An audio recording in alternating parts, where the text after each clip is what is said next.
Welcome to the Freight Project podcast, brought to you by Cerasis, a North American third-party logistics company providing shippers transportation management technology and solutions. Hello, I'm Adam Robinson, Marketing Manager and Curator of great freight and transportation industry content here at Cerasis. And I want to welcome you to the first ever Freight Project podcast episode. Here at Cerasis, we're excited to bring you each week expert voices from around the world in the disciplines of supply chain, logistics, transportation, freight, and technology. That way you are privy to unique insights into what it takes to effectively optimize your supply chain so that you may reduce costs and increase overall efficiency.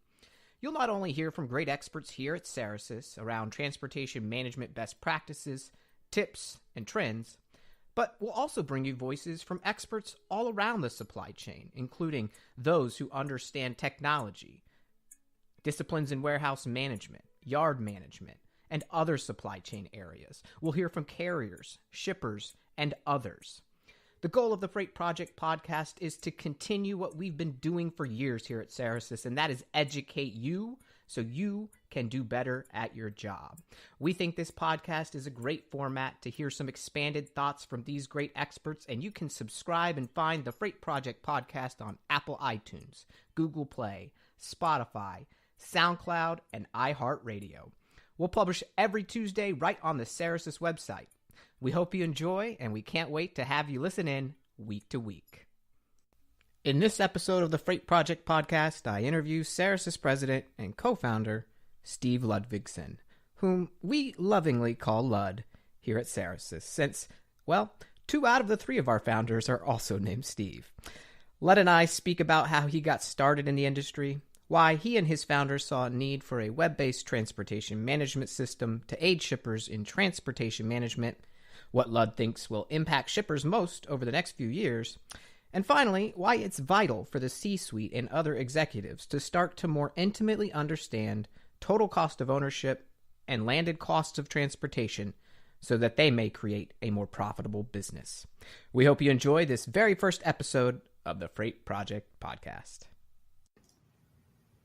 And thanks for joining us here today, Steve. Excited to get your unique perspective as one of the co-founders of Cerasis about 2 decades ago here on the Freight Project podcast. It'll be exciting to get your perspective and have our listeners learn a little bit about, the founding of Cerasis, why you, chose to go into this crazy world of freight, and then, offering your insights as you, execute transportation management, leading a company that offers those solutions on the day-to-day. I'm sure there's a few things you've learned that you can share with our audience. Now, so they can get to know you, why don't you tell us a little bit about yourself and what you do here at Cerasis and how you got involved in the industry? Okay, Adam, as you said, I've been with Cerasis for 20 years. We founded the company. My role within Cerasis is the president of the company. We started it 20 years ago with a couple of partners, and the reason we got into the business is we had been selling transportation management systems for a division of Pitney Bowes. Myself, I had been doing it for about 7 years prior to that. And what we found is that people were not really looking for transportation management solutions. They were really looking for people to help them solve their problems. And TMS systems are great tools, but you have to have the expertise in order to properly use them and maintain them to keep them going. So after 7 years of selling systems, we took the approach of more of a problem solving with our with customers and how we could solve their problems with tools as one method to do that. My background prior to that was really 10 years in sales and another 14 years in manufacturing and distribution, primarily with in the purchasing department. So my background is pretty unique in the purchasing side, the sales side, the distribution, understanding costs and the the needs of people as it relates to transportation. So that's a little bit about my background and a little bit about why we started Cerasis. Yeah, that's interesting. And I think you hit on a very cool thing I want to extrapolate and kind of focus on in what you said. You said you needed a lot of expertise to use at the time what was considered maybe a robust transportation management system, that if you didn't truly understand maybe how to use technology or platforms like that, and didn't have a knowledge of how logistics works and transportation management works, that it was really difficult to get the most out of using it. And you wanted to maybe do something that was a little lighter, that was really just focused on the problems and solving those. Is that what you're saying? Yeah, that's right, Adam. That's what we were trying to do for customers. In the early days, transportation management systems were fairly basic. The more complicated ones required a lot more expertise, and sometimes customers would try to bite off more than what they could handle. Data, they didn't really know their data. They didn't understand how their data was structured. They didn't understand how the carrier pricing was done. And everything was PC based, so it was really difficult to keep things updated. So it was difficult for people, but it was an exciting time because it was a great opportunity for change and for improvement. Yeah, well, I think you mentioned it there. It was all on their PC. And one of the cool things I always like to say, because I'm a child of the internet as a half millennial, half Gen Xer, is that you guys decided, you decided to put out a web-based system. And you did that even before Google was incorporated. So I like to say that. I think that's cool. And you also focused on LTL shipping. So why did you make those key decisions when founding the company and putting together what is now known as the Cerasis Raider? Well, I'd like to tell you, Adam, that it was a fantastic business plan and that we were, brilliant. But part of it is we came with what we knew, and we looked at a basic problem. We left a company who sold a very, very good transportation management system, but it was difficult for people to get their rates updated and keep it current. This was even before weekly fuel surcharge changes. So the customers had a problem that in the end, it might be nothing more than a bill of lading generator or a glorified routing guide. But they really needed to understand their costs. So we started for a while just helping people understand their pricing, carrier selections, contracts, et cetera. But very early on, within the first couple months with one of our first clients, they said, this is great, but we really need to be able to understand the costs that we're going to be billed so that we can bill our customer. So what they came to us with a problem. And the problem was, I want to bill my customer on the day of shipment for the product and the freight, but I don't know what the freight cost is. So that was a problem. And the solution was, how are we going to get them the rate? And we had a lot of different ways that we could do that. We could have hired a bunch of people and they could have called us for that. We could have tried to update PC-based systems, but the internet was just coming out, and we looked at how do we make this web-based so that they can get what they need and we can do it in a cost-effective manner. And that's really what led us to, on July 1st of 1999, we had our first customer utilizing our web-based TMS system. Well, how about that? This Sunday, then, will be the anniversary of that. 19th anniversary. I like that. Well, we don't have to tell people. We don't have to let your secret out that you didn't have this masterminded plan to develop such amazing solutions, and you had, some grand scheme in order to do so. We don't have to let people know that. That's okay. we can create that myth of greatness. I can hold that for you. But you really. But I tell you, go ahead, Adam. On that point, I'd like to make that. I think that's one thing that makes Cerasis unique is that we look at a problem and we solve a problem. We are not creating a product forcing people to use a product because we think they might need it. And I think that is a big difference in there, is that that's really built into our culture, is solving problems and finding cost-effective ways to make that happen. So I realize it maybe, isn't this great strategy thing, but I think it's important in our core values as a company, in our innovation and what we do. We're not stuck following a plan. We innovate and we do what is necessary to achieve the goals for ourselves and our customers.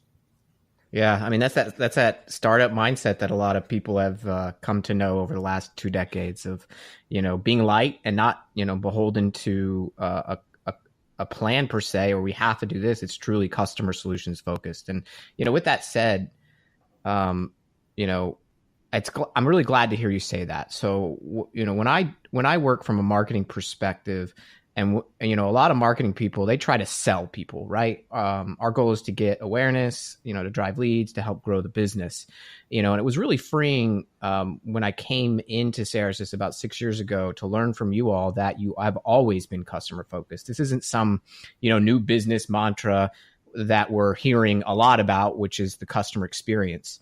Cerasis is really, truly, believed in that, and our solutions are customer focused. So with that said, what are some things over the next year that you think we will continue to put in place to make our shippers more efficient and operationally sound as they deal with, various problems? I think the biggest is not really a change in this year, because it's what we've done for many years, is a focus on data and understanding their cost structures as deeply as the customer wants to go. Customers, things go in cycles, and customers' focuses change based on the business problems that they currently face. And one of the problems right now is fuel is increasing again. We've had stable fuel for a while, but both in 2017 and again in 2018, we're seeing rises in fuel. We are also seeing rising in transportation costs. So although customers might know that their costs increase, they don't increase across all customers, all product types at the exact same rate. So understanding their cost to service their customer is becoming a greater problem for customers. So as their margins are tightened, they need to understand the profitability at the customer level, and even within a customer within the product level. And those are things that are increasingly important for customers. So I would say the number one thing is data. And that's being driven a lot by the e-commerce model, the need for final mile solutions to customers, the changing demographics, and of course the mentality that freight is free. When freight is anything but free, it's buried within a cost. So it's understanding how much cost you're bearing for that customer, and is that customer at the end of the day profitable? Yeah, that's a good focus, and I'm not, we're out here talking about, day-to-day issues that shippers have to face and the constraints that they're facing, but that speaks to a deeper business understanding beyond just the tactics, so when you combine a good system, maybe it frees you up to think about those things a lot more and to think a little bit deeper. And that's got to be tough with what we're really seeing in the industry right now to do that as a shipper. So, we're in the midst of what everybody kind of is talking about for shippers right now. It's the capacity crunch. And over the years, people have either said, oh, that's not real. But I've seen something different this year where everybody really agrees that it's true. An improved economy, those kinds of things. But from your perspective, what should shippers focus on in order to survive the capacity crunch? And what other issues do you think they're dealing with beyond that are making it difficult for shippers today? I think what they need to understand in what's happening with the capacity crunch is, as you said, it is real. And what happens is carriers are doing what shippers need to do, is they're understanding the cost of delivering the product for each individual customer. Freight is not the same. Some freight is better than others, and carriers have that in their pricing models, and some people get better discounts than others. In class-based system, whether it's density or true class-based systems, the denser the product, the lower the pricing as a price per pound. That all makes sense. That's been around for decades. But when it comes to the point that you have only so much capacity, carriers are having to pick and choose the customers that they move their freight with. So a customer needs to understand their freight and how desirable that freight is within the carrier mix. Because first, that will give them an understanding of their the impact that they're going to have, what their risk is, what is the likelihood that they're going to get a above average increase in pricing compared to people shipping other products. The other part is what dynamics are changing within their customer base in how they're going to ship. Is their product moving more towards residential delivery, more accessorial charges, and their existing carrier base is shying away from those type of charges? So does that mean new carriers? Does that mean a larger order frequency because customers want to buy less because the assumption is that freight is free, when in fact you need them to consolidate and take fewer shipments so that you can reduce the total transportation cost. So it's those way of balancing where you fit in with your supplier, the carriers, and the needs of your customer, and understanding that they are changing on both ends. Yeah. So this sounds like, and as an executive yourself, you have to think about these things for Cerasis as a business. With those constraints and the logistics and transportation managers kind of just trying to get the day-to-day done, do they have support in your perspective? You talk to our customers and even prospects all the time. Do they have support from the C-suite and their executive leadership team? And do you think that that the executives know enough about what's going on in the shipping and transportation world, and do they pay attention to it? And if not, why wouldn't they want to pay attention to it?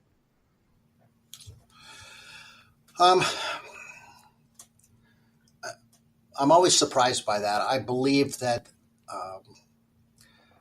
I don't think they know enough. I don't think they drill down to have a lot of details. In my role as an executive for Cerasis, there are certainly things that I need to be intimately involved with, and there are other things that I don't need to know the details of because I have very qualified people that handle those details. Certainly a CEO that has an effective partner or effective internal people that can keep them informed of what's going on can see it at the high level. But what happens when you're dealing with it at a high level, it sometimes can be just listed in generalities. For example, fuel is going up 3% this year, and carrier price increases are going to be, instead of 2 or 3%, they might be 6 or 7%. So your transportation costs are going up 10%. That might be accurate, but the problem is it might be going up 20% for some customers and 4% for other customers. And the problem is the ones that are the 20% you're at greater risk with, but those are maybe your products that are the most profitable. So you're actually at risk of eroded margin or lost profitability on your most cost-effective and most profitable product lines. It's really taking it down to that level and having that understanding at a customer profit level that I don't think that they are certain that people within their organizations are doing. They don't necessarily have to do it, but they need to make sure that people are looking at those things and understanding the changing mixes. And as they're looking at changes in their business, adding products, reducing products, et cetera, that they're looking at the impact that transportation is going to have on future profitability. Well, and it's hard, as you said, to get that data unless you are using a system. It's possible, but you're going to spend a lot of time getting the data, and you're not going to spend a lot of time looking or analyzing the data. And so, that kind of technology, when it comes to, say, onboarding a client here at Cerasis, from your knowledge, do you know if we kind of working with our main point of contact say, hey, I'd love to show you kind of information we can share to you. Do you think your boss or your leadership team would be interested in that to help you become even more cost effective? Do we ask that, or what's your perspective in that case? I think it is being asked more often than, now. We've always asked that question and always wanted to have that involvement. But I think in prior years, when things are running simple and smooth, they are not interested in having those conversations. And now they're more interested in having those conversations. That's great. Some of those are good conversations and some are not good conversations. Because sometimes they just want you to make the 10% go away. Other times they're really wanting to truly understand the impact.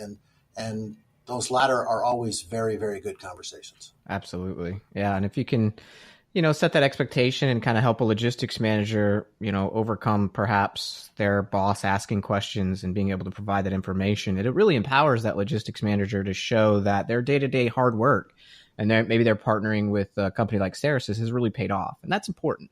And it makes, strategy so much at executive level much more important because you can focus on things like how do we improve the customer's experience and make that a part of your customer experience strategy. Amazon is a successful company because it's so darn easy to buy. There's a lot of planning that went into that easy to buy. And so I think that's key. And it's glad to hear that executives are getting more involved in that area. One of the things you kind of talk about, and I've really taken to heart and embedded in all of the educational content we put out, is how logistics managers and companies can manage by exception. So things come up and they're not what expected from the day-to-day usual process. What are those variances that the audience should expect, and how do they correct them? Well, the most obvious is weight, understanding your weights and what happens with the carriers, because over the last 20 years that Cerasis has been in existence, we've seen from zero investment in carriers in that to full investment in that, and now dimensionalizers, et cetera, because the carriers have a better understanding of the freight than what customers have of their own product. So, that's one area. Other areas are looking at, the concept of an FAK. FAKs were put in place for the simplicity of users years ago because they didn't have systems and they didn't want to have to classify their product. But that goes right back to what I said before. That's an average. So your better quality freight is subsidizing your less desirable freight. And as your product mix changes, it limits your ability to have that information. I think people are starting to understand that, but it's not an overnight change. It's difficult to go from I don't need details to now I need details on all my product in order to really understand my costs. Not sure if that really answered everything that you asked on that, Adam, but yeah, I think it's just key to understand that exceptions happen, and the more knowledge you have to the realities of that and you accept it, then you can do something about it. Like a lot of things in life, obviously. Now, just to sum up here, and I'm going to throw you a curveball, Lud, but one of the biggest things that we have seen, at least I have seen, that is really a lot of people are talking about it and interested in it, is blockchain technology. We're going to cover this on our blog in a very vast series, a couple of white papers, and we ourselves were one of the first companies early on to join the Blockchain in Transportation Alliance. And so why did you join that? And what do you think about the realities, if any, of blockchain coming to the supply chain world anytime soon? Well, I think blockchain has already arrived in the supply chain, but maybe only for a few international shippers on a very large scale. But the beauty, I think, of blockchain is the visibility that it provides, especially in, multiple transaction modes. I think that's its initial place. Tracking information, understanding where it's been touched, who it's been touched, reducing paperwork. I think those are the obvious advantages for that. But what it really boils down to, it's information. And that's where I see the ultimate strength of blockchain is easier access to information. Now, as I mentioned before about the FAKs and the other information, the true test of the value of blockchain is, are we viewing summary information, or are we able to drill down to the detail? So when we get the ability to look at individual sales orders, individual product, individual costs, and understand that, I think that will be very, very important. And part of that is an allocation methodology. And I don't know if that's going to be in the initial layout of the blockchain. I think initially it's more, here's the product, here's the order, here's the transportation costs, here's the tracking, etc. But I think it'll come. Blockchain is exciting, and I'm very much looking forward to it. Cerasis is all about innovation, and that's why we wanted to be in early and be involved in not only learning what is happening, but being able to offer input in what should happen. So that's why we joined the Blockchain Alliance. That's exciting. Well, for 20 years, that's a lot of good consistency to be thinking about, what's coming down the pipeline. At the end of the day, I feel we have a very good infrastructure laid out by you and all of our employees over time to respond to the marketplace, but most importantly, respond to our customers' needs and problems and be a problem solver all the way through. But thanks so much for your time today, Lud, and for being on the Freight Project podcast. I know our listeners will be able to learn a thing or two, I hope, from what you had to say. So we'll have you back on again in a future episode. Thanks, everybody, for listening to Cerasis' new podcast, the Freight Project Podcast, where we'll have a weekly episode moving forward. We can't wait to have you listen next week. Thanks a lot, Lud. You're welcome. Thanks, Adam. Take care.